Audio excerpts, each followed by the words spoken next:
Chapter 2320, The Moon Landing Project 1. The meeting was jointly initiated by the three major factions, with its chairperson being Zhang Yi's capable assistant, the brilliant strategist known as the Queen Mother of the West, Yang Xinxin. She rose to her feet, walked to the central podium, and began her address. I won't elaborate on what's happening, just look up and you'll see. A lunar fragment measuring 100 kilometers in diameter, should it crash onto any part of this planet's surface, would recreate the catastrophe that ended the age of dinosaurs hundreds of millions of years ago. The majority of humanity on this planet would perish. And this impact would be far more devastating than the last. Even retreating underground would offer little refuge. The catastrophe that wiped out the dinosaurs was caused by an asteroid merely 10 kilometers in diameter. The atmosphere grew heavy. Yang Xinxin continued, this crisis cannot be resolved by any single party acting alone. Regardless of past conflicts between us, we must unite now. Together, we must devise a solution. After this proposal was made, no one present voiced any objection. However, from afar, a representative from Scylla, a powerful individual with a psychic index of 9,900 points, raised the question. But, Miss Queen Mother of the West, how exactly are we supposed to proceed? We're talking about the moon shattering. With our current technological capabilities, can we even stop it? Yang Xinxin replied calmly, the moon doesn't shatter without reason. As for the cause of this event, let the representatives from Colombia and the Vatican explain it to you. The existence of the Drucker divine race was known only to first and second tier powers. Smaller nations held no right to know of them. They had always believed this world to be peaceful, devoid of extraordinary events. After stepping down from the podium, Yang Xinxin gestured toward the Colombian delegation. Soon, a towering figure ascended the stage. This was a massively built man, standing over 2 meters tall, with a square jaw and neatly combed hair. His custom-tailored suit fit impeccably. Yet, the expensive luxury watch on his wrist, the antique ring adorning his finger, and the rare metal chain glimpsed beneath his collar all radiated an aura of wealth. This was perplexing, for in this era, money had largely lost its meaning. Yet this revered figure, the president of the Natural Sciences Association known by the codename Adam Smith, held such an affection for money. Perhaps it stemmed from his personal preferences or abilities. Benjamin Morgan stepped onto the podium, resting his hands on the edge. The moment he took the stage, he revealed a secret. A century ago, during Colombia's first manned lunar mission, we discovered traces of extraterrestrial life on the far side of the moon. The statement sent shockwaves through the packed auditorium. For 100 years, only 2 nations had genuinely accomplished manned lunar missions, Colombia and Huashu. Of course, other nations claimed lunar landings, Beach, the peninsula nation beside Scylla, and Brahma, Huashu's longtime neighbor. But they merely asserted their achievements without presenting compelling evidence, so the scientific community generally dismissed these claims. Benjamin Morgan's statement now implied that a century ago, they had already uncovered the origins of this phenomenon. Moreover, they might have been studying lunar matters all along. Morgan shrugged. Of course, aliens and such were terms we used in the past. In reality, our contact with external civilizations began very early. So strictly speaking, they too are a civilization born from this planet. Just like those underground civilizations, they fled to the moon to escape some peculiar law. That's why our planet possesses such an unusually large satellite, and why it always shows us only one face. He summed it up in a single sentence. That's an ancient, prehistoric civilization. After speaking, he projected several photographs into the air. Some were extremely old, captured by astronaut cameras a century ago, while others were vividly colored, clearly newer images taken later. Within those photographs, people witnessed something profoundly astonishing. Gigantic spacecraft, in black and white images, lay like small mountains across the moon's rugged surface. And within hazy shadows, humanoid creatures could be discerned. Zhang Yi took a deep breath. These aren't secrets anymore, even today. They had witnessed far more extraordinary events and civilizations. On the Fremen side, Morana, the goddess of winter, stood with arms crossed, her voice icy. So you and Columbia already knew about the events unfolding now, correct? Morgan shook his head. Ms. Morana, do you truly believe Columbia's technology is advanced enough to predict the future? In truth, we merely observe. And our civilization lags far behind that on the moon.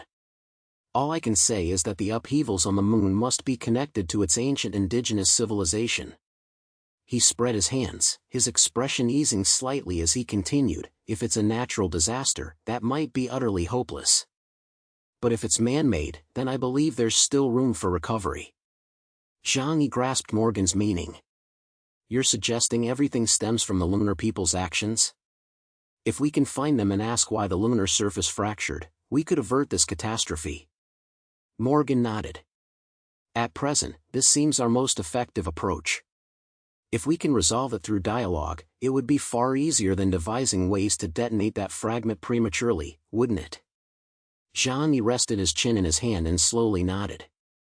But do you actually have communication channels with the ancient civilization on the moon? Benjamin shrugged. Wouldn't be surprising. But that part. He trailed off, his gaze shifting toward the representatives of the Vatican. The Pope himself was too advanced in years to attend personally, so his favored minister, Wiggins, served as his envoy. Zhang Yi and the others turned their eyes toward Wiggins, their curiosity piqued. Could it be that the Vatican actually had connections to the civilization on the moon? Benjamin narrowed his eyes, speaking with deep meaning. We've investigated the moon for nearly a century and uncovered a secret. They've maintained a long-standing, secret connection with the Vatican on Earth.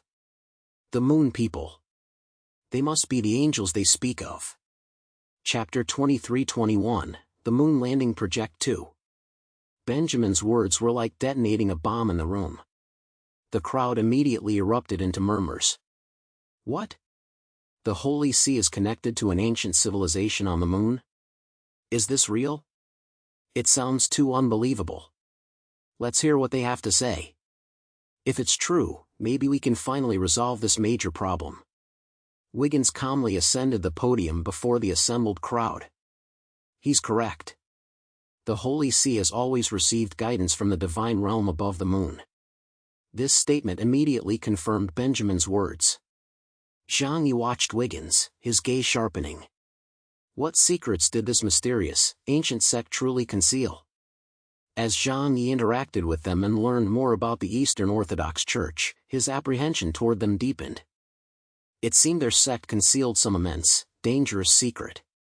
Precisely because of this, when the Eastern Orthodox Church had attempted to recruit him earlier, Zhang Yi had refused.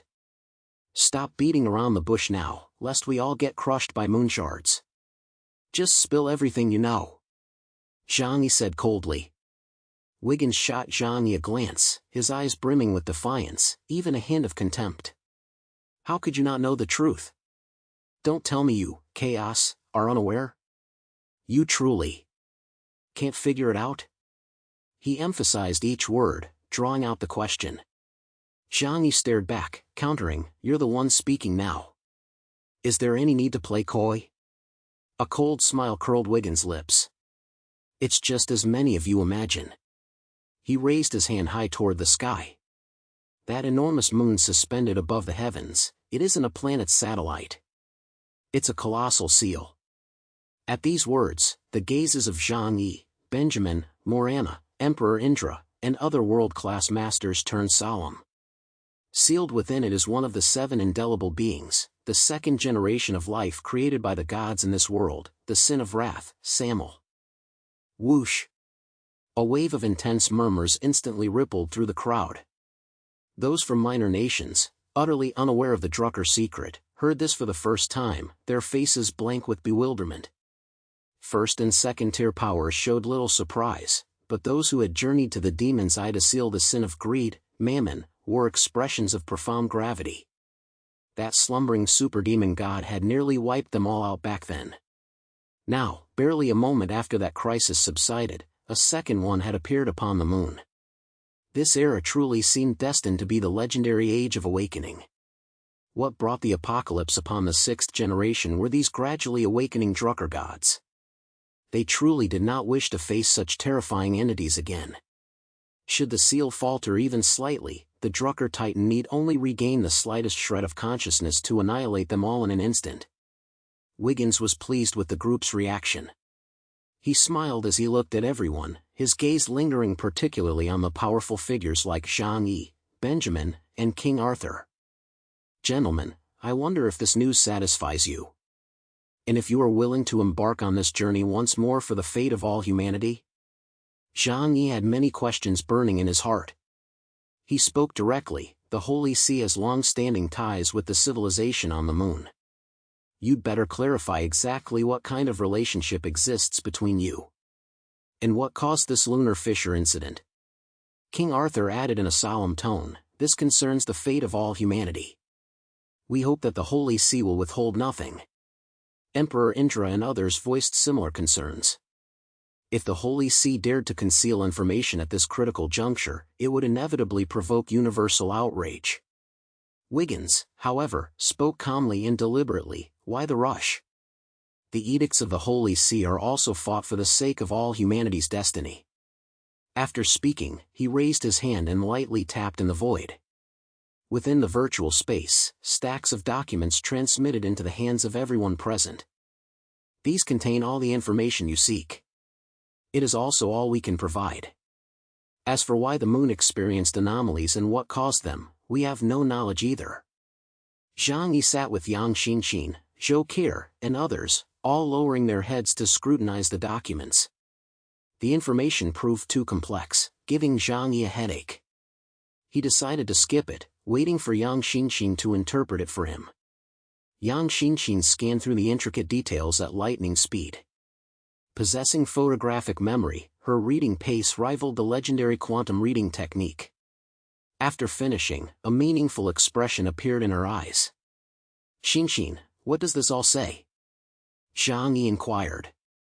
Yang Xinxin looked at the puzzled group and explained, "According to these documents, what exists in the heavens are actually the fourth generation of the Ecuadorian lineage. As is widely known, whenever a generation of humans faces extinction, the Creator, Kagago, selects a portion of the sparks of humanity and bestows upon them the mission to nurture the next generation. This generational transmission does not necessarily follow a linear, sequential pattern. Therefore, the second generation can cultivate the fourth generation, or even the fifth generation. According to the Holy See, the current sixth generation of humans is associated with different angels." She pondered for a moment before murmuring, "If I'm not mistaken, the angels of our Huashu Kingdom's generation belong to the fifth generation, the reptilian dragon clan. Meanwhile, the angels of the Euro races include some from the fourth generation Ecuadorian lineage." Zhang Yi listened intently before asking, "But isn't it said that the moon harbors the Aihen divine race that split off long ago?" Yang Xinxin replied, "According to the Church's interpretation, it's highly probable that those fourth-generation Ecuadorians were cultivated by the Aihen who journeyed to the moon. The Aihen on the moon, let's call them lunar people. Their mission is to seal the Drucker Samel. Meanwhile, the Eastern Orthodox Church has great reverence for the creator god Kagago. Thus, sealing the 7 deadly sins is also their sacred duty. Bound by this shared mission and faith, they've been guided by the lunar people since ancient times. That's the connection between them." Yang Xinxin's eyes grew as deep as obsidian as countless connections formed in her mind. No wonder the sacred scriptures of the Holy See contain tales of the world's birth and demise. I once thought these were prophecies and retellings from time-type ability users, but now it seems they were knowledge passed down by the lunar people. Chapter 23-22, The Moon Landing Project 3. Zhang Yi had finally obtained the information. He immediately turned his gaze to Wiggins on the stage and pressed further, "What about the rest? There's no clear explanation of what exactly went wrong with the seal. What is the status of the seal on Samel, one of the 7 deadly sins? Is there a risk of the seal being broken? And what about that massive fissure? Could it cause debris to rain down onto the planet's surface?" Zhang Yi knew full well this wasn't a natural phenomenon. The moon possessed its own gravitational pull. Normally, such a huge crack wouldn't appear on its surface, nor would it send fragments hurtling toward the planet without cause. Unless some terrifying force had erupted within, violently shattering it. And clearly, the sealed site lay directly beneath that lunar fissure. Wiggins remained impassive. We cannot say. The angels upon the moon are beings we revere. They may bestow divine revelations, but we cannot endlessly demand intelligence from them. We have already communicated with them regarding this incident, yet received no definitive response. Zhang Yi's expression grew even more grave. So they're too preoccupied with their own affairs, is that it? Wiggins' face suddenly twisted with anger. Chaos, show our angels the respect they deserve. Zhang Yi leaned back in his chair, dismissively remarking, they're just some ancient civilization with a longer history. What era are you living in, still playing your games against believers? Do you really think I'd fall for that? Having personally interacted with both second-generation gods and third-generation demon gods, Zhang Yi naturally held little regard for the fourth-generation Ecuadorian lineage. Wiggins' face burned with fury, but he remembered his mission.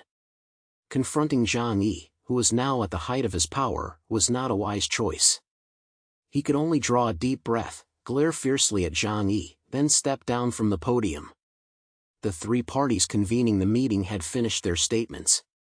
Now came the time for open discussion.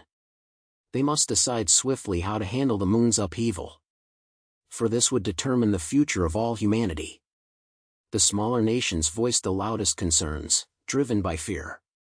Should disaster strike, they possessed neither the means to evacuate the planet's surface nor the capability to construct secure underground shelters. Unless they could build a massive, fortified refuge at least 10,000 meters below ground, they stood no chance of withstanding such an impact. The room buzzed with commotion as Zhang Yi and his group absorbed the newly acquired intelligence. At that moment, an elderly man slowly rose from a corner of the hall. His face was pixelated by electronic technology, appearing entirely as mosaic. Yet his meticulous attire, immaculately combed hair, and dignified gait immediately conveyed his distinguished status and extraordinary standing. He walked to the center of the hall and spoke slowly, "Ladies and gentlemen, there is no more time for deliberation. The threat of annihilation could strike at any moment. While we may seem to have room for discussion, in truth, we have no choice." He raised his head toward the empty sky. "Go to the moon. Find the source of this catastrophe and eliminate it. That is the only course we can take." Zhang Yi quickly recognized the man's identity. Though he had never met him, he had heard his name often. The current president of the pupil organization, a level 33 Supreme Inspector. His name remained a mystery, but externally, pupil organization members always referred to him as Mr. Montesquieu. The name belonged to a renowned ancient philosopher, making it difficult to determine if it was his true identity. Yet over the past few decades, he had wielded immense authority, becoming a godlike figure in the minds of countless elites. Though the pupil organization lacked the sheer scale of the Holy See, its influence was arguably no less formidable. After all, its members comprised the cream of society's crop. Politicians, tycoons, actors, scientists. The pupil organization's tentacles extend across the globe. Montesquieu's words gradually silenced the crowd. Panic and debate were futile. The moon above the sky would not alter its will to shatter and fall based on decisions made at their meeting. Landing on the moon was the only option. On the Columbia side, Benjamin Morgan smoothed his suit and stated calmly, "I support Mr. Montesquieu's position. We must land on the moon to investigate the source of this catastrophe before we can determine how to save humanity." Most of the first and second-tier powers present raised no objections, for they too lacked better alternatives. Yet questions still surfaced. Given the current state of global science, while sending humans to the moon was feasible, enabling them to operate on its surface as if on Earth, while confronting every conceivable crisis, remained pure fantasy. Even epsilon-level powerhouses would become frail on the lunar surface due to atmospheric pressure differences, oxygen deprivation, and microgravity. Morgan replied calmly, "We've prepared for this.